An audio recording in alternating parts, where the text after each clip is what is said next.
प्यारे बच्चों, सुभागी देवी intermediate college के ऑनलाइन क्लास में आज मैं कक्षा 10 के बच्चों का स्वागत करता हूं। कक्षा 10 के बच्चे आज हिंदी काव्य के अंतर्गत पढ़ेंगे वन पथ पर। क्या पढ़ेंगे? वन पथ पर। वन पथ का एक पहला भाग हम पिछले वीडियो में बना चुके हैं। आज इसका दूसरा भाग है। आज इसका क्या है? दूसरा पार्ट है।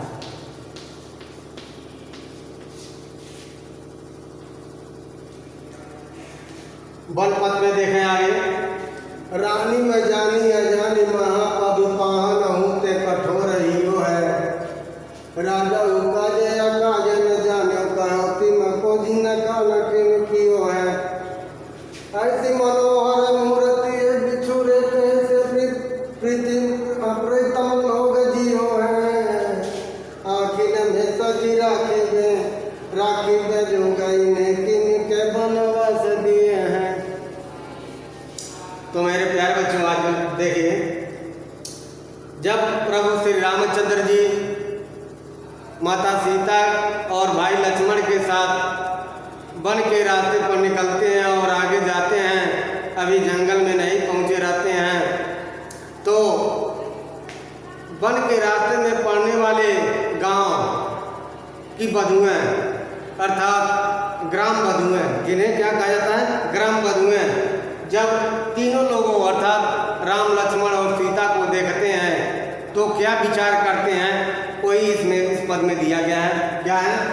रानी में जानी अजानी महाकवि पाहन हूँ तो करते कठोर ही हो है।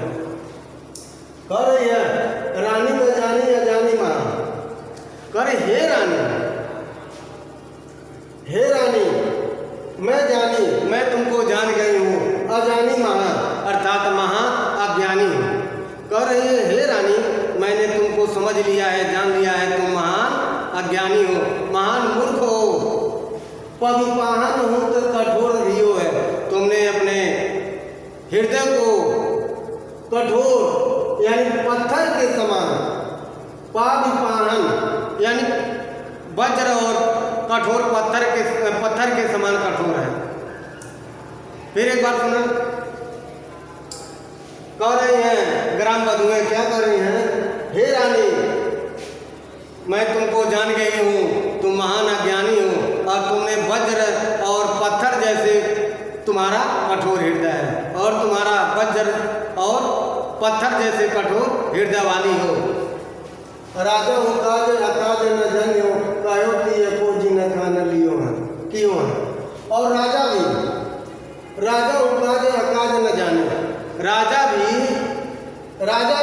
काज अकाज न जानो, अपने राज और राज के कार्य को नहीं जान पाया, यानी राजकीय कार्य क्या होता है, राज्य के लिए क्या सही है क्या गलत है, ये बात। राजा हो काज अकाज न जानो, राजा भी अपने राज्य के लिए क्या गलत है क्या सही है और उसका निर्णय नहीं ले पाए। कहो तिय को जिन काम कान कियो, तिय को निज कान यानी जिसने अपनी पत्नी द्वारा अपने कान में किए गए कार्य को किया, अर्थात उनकी पत्नी जो उनके कान को फूकी अर्थात उनको जो कही उसी को मान गए। ये बात उसीलिए लोग कह रहे हैं कि राजा भी राज्य के कार्य को नहीं जाने और अपनी पत्नी के कानों पर, अपने पत्नी के कहने पर विश्वास किया और राम, लक्ष्मण और सीता को वन भेज दिया। ऐसे मनोहर मूर्त ये बिछोरे कैसे प्रीतम लोग जिए। इनकी ऐसी मनोहर मूर्ति है, ये देखने में इतने सुंदर है, इनकी मूर्ति को देखने के बाद, इनके शक्ल सूरत को देखने के बाद मन को, इनकी मूर्ति जो है मोहित करने वाली है, अर्थात ये इतने सुंदर हैं जो मन को मोहित करने वाले हैं। बिछुड़े कैसे प्रीतम लोग जिए, इनसे बिछुड़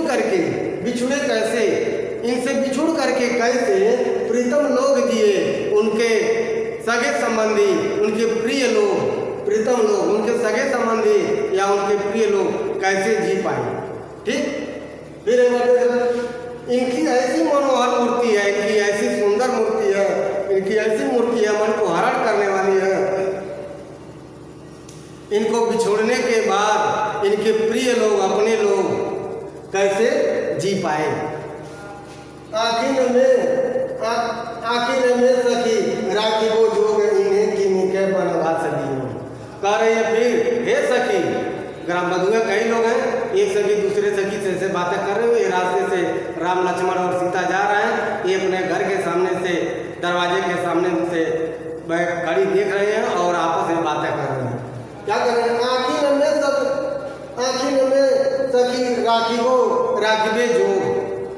हे सखी, आखिर में सखी राखिबे जोग, अर्थात राखिबे जोग यानी आंखों में रखने योग्य हैं, यानी आंखों में बसाने योग्य हैं। कौन?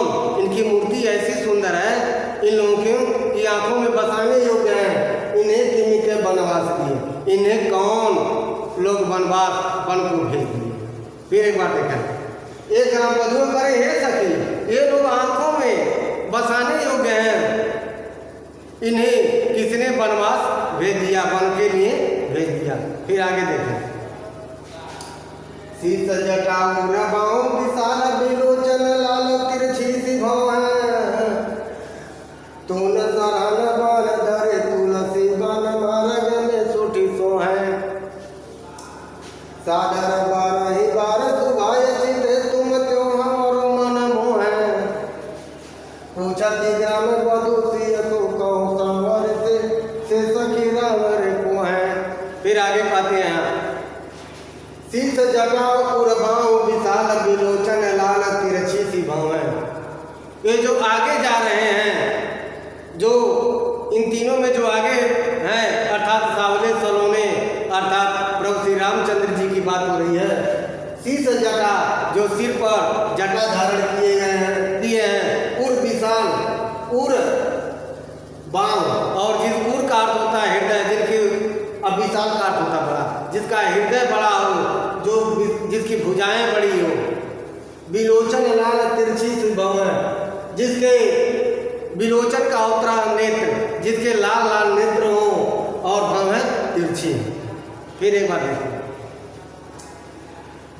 ये जो आगे चल रहे हैं, ये जो सावले सलोने से हैं, ये जटा, शीश पर जटा धारण किए हैं और हृदय तथा भुजाएं जिनकी विशाल हैं और नेत्र लाल हैं और भव तिरछी है। तुन सारन बान धरे तुलसी बान मराग में सूठी सोए।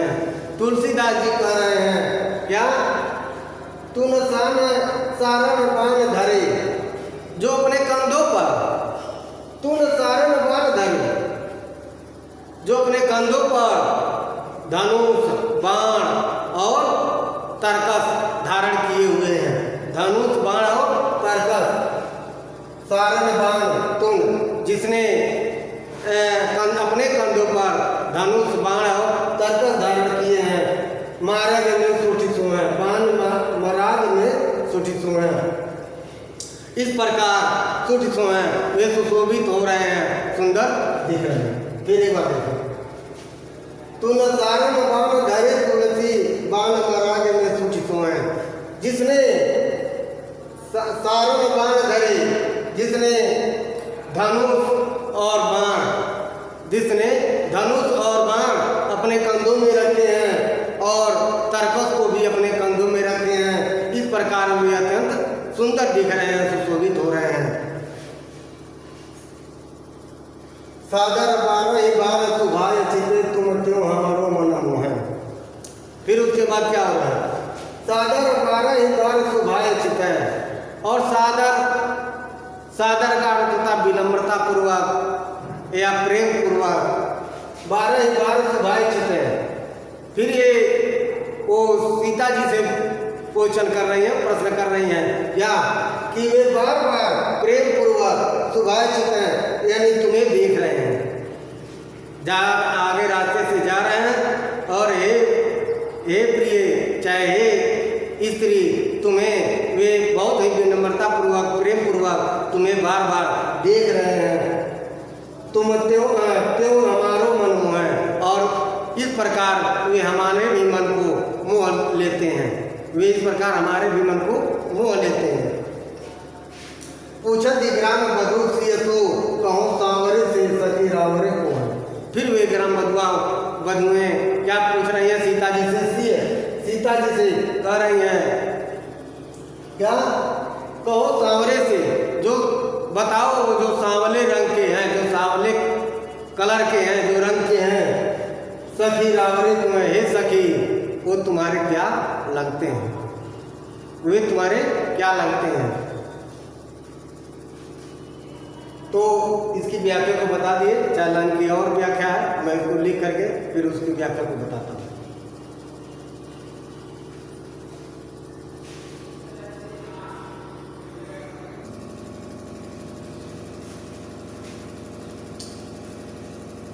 फिर जब सीता जी से उनकी सखियां पूछती हैं, जी क्या पूछती हैं, जे जो सांवले रंग के हैं, हे सखी ये तुम्हारे कौन है? सखियां पूछती हैं जो सांवले रंग के हैं ये तुम्हारे कौन है? तो सीता जी उनको संकेत के माध्यम से बताती हैं। क्या कहती हैं? सुनी सुंदर बहन सुधारा सामने सयानी है जानकी जानी भली है, तिरछे करे नैन देसाई है समुझाई कछु मुस्काई चली है। तुलसी ते अवसर सब लोक लोचन लाऊ वाली है, अनुराग तनागर भानोदय दिग से मनु मंजुल कंज कली है। फिर उसके बाद जब ग्राम बधुएं सीता जी से पूछती हैं जो सांवले रंग के हैं, हे सखी ये तुम्हारे कौन हैं? तो सीता जी संकेत के माध्यम से उन्हें बताने का प्रयास कर रही हैं। क्या कर रही हैं? सुनी सुंदर बहन सुधार ससाने सयानी है जानकी जानी भली है। उनकी बातों को सुनकर सुंदर बहन सुधा यानी उनके सुंदर वाणी को सुनकर सुधार ससाने जो जैसा लगता था कि अमृत से सना हुआ वो वाणी है, यानी ग्राम बधुएं की अमृत से सड़ी हुई, सड़ी बोलती है सनी हुई, अमृत से सनी हुई वाणी को सुनने के बाद सयानी है जाने की जानी भली है। तो सयानी अर्थात चालाक या चतुर, वो चतुर जानकी भली पूर्वक जान गई जे मुझसे क्या पूछ रही है ग्राम बधुएं। फिर एक बार सुन रहे हैं उन ग्राम बधुएं की अमृत से सुसज्जित वाणी को सुनने के बाद सयानी सीता अर्थात चतुर सीता उनकी इस बातों को भली बात जान चुकी है। तिरछे करी नैन दसाएं तिन्हें समुझाई कछु मुस्काई चली है। और फिर उनको संकेत के माध्यम से क्या बताती हैं? तिरछे करी नैन दसाएं तिन्हें। फिर उसके बाद सीता जी अपने नेत्रों को तिरछा करके श्री रामचंद्र के तरफ इशारा करती हैं कि ये जो दिखाई दे रहे हैं, अपने नेत्रों को तिरछे करके बता रहे हैं ये जो दिखाई दे रहे हैं क्या है? समुझाई कछु मुस्काई चली है। और उसको संकेत के माध्यम से बता रहे हैं ये मेरे प्राणपति है, मेरे प्रियतम है, ये संकेत के माध्यम से समझा करके और उसके बाद मुस्कुरा करके आगे बढ़ जाते हैं। ठीक है, मुस्काई चली है, उसके बाद मुस्कुराते हुए आगे बढ़ जाते हैं। तुलसी के ही अवसर मोह सब अवलोकित लोचन लाह वाली है। अब यहाँ उपमत अलंकार का प्रयोग है, यहाँ उपमत दिया गया क्या? तुलसी के ही अवसर सोह सब, तुलसीदास जी कह रहे हैं, क्या कर रहे हैं? ते ही अवसर अर्थात उस अवसर पर उस समय सोह सब सभी लोग सुशोभित हो रहे हैं, सुंदर दिख रहे हैं, अवलोकित लोचन लाहुवली है। और अवलोकित लोचन लाहुवली और सीता जी के नेत्र क्या हैं? अवलोचन लाहुवली है। सीता जी के नेत्र जो है अली भौरे के समान क्या है? चंचल हो गए हैं, अर्थात वे तीव्रता से अपने नेत्रों को इधर उधर घुमा रही हैं। अर्थात उस समय भौरे के बाद सीता जी के नेत्र जो है दिखाई दे रहे हैं। तुलसीदास जी कह रहे हैं इस अवसर पर जो नेत्र हैं वो भ्रमरी या भंवरी के समान चंचल दिख रहे हैं। और वे किस तरह दिख रहे हैं, जैसे अनुराग तड़ाग में भानु उदय विकसी मनु मंजूर कंज कली है। अनुराग तड़ाग में भानु उदय, अनुराग रूपी तड़ाग में, अनुराग रूपी प्रेम रूपी तड़ाग में भानु उदय। पहले ऐसे देखें, ऐसा लग रहा है, पहले दो इसकी व्याख्या हो रही है, पहले ही बता दें। ऐसा लग रहा है भानु उदय अर्थात सूर्य के उदय होने के बाद अनुराग यानी प्रेम रूपी तालाब में विकसी मनु मंजूल कंज कली है। जैसा लग रहा है मंजूल कंज कली है, ऐसा ही लग रहा है कमल की पंखुड़ियाँ फूल रही है, अर्थात कमल खिल गया है। फिर इसको एक और व्याख्या में देखें, अनुराग यानी अनुराग रूपी तड़ाग में यानी प्रेम रूपी तालाब में जब श्री रामचंद्र जी का उदय होता है, प्रेम रूपी तालाब में श्री रामचंद्र जी को देखने के बाद सीता जी की नेत्रें कमल की भांति खिल गई हैं, कमल की भांति खिल गई हैं। बस यही है, जिस तरह सूर्य के उदय होने के बाद तालाब में कमल खिल जाते हैं, कमल की पंखुड़ियाँ खिल जाती हैं। बस यही है। इसके बाद ये आप लोगों का वनपद का जो पद होता है समाप्त होता है। अब इसके बाद अगले पार्ट का वीडियो अगले दिन बनाएंगे। तब तक के लिए धन्यवाद।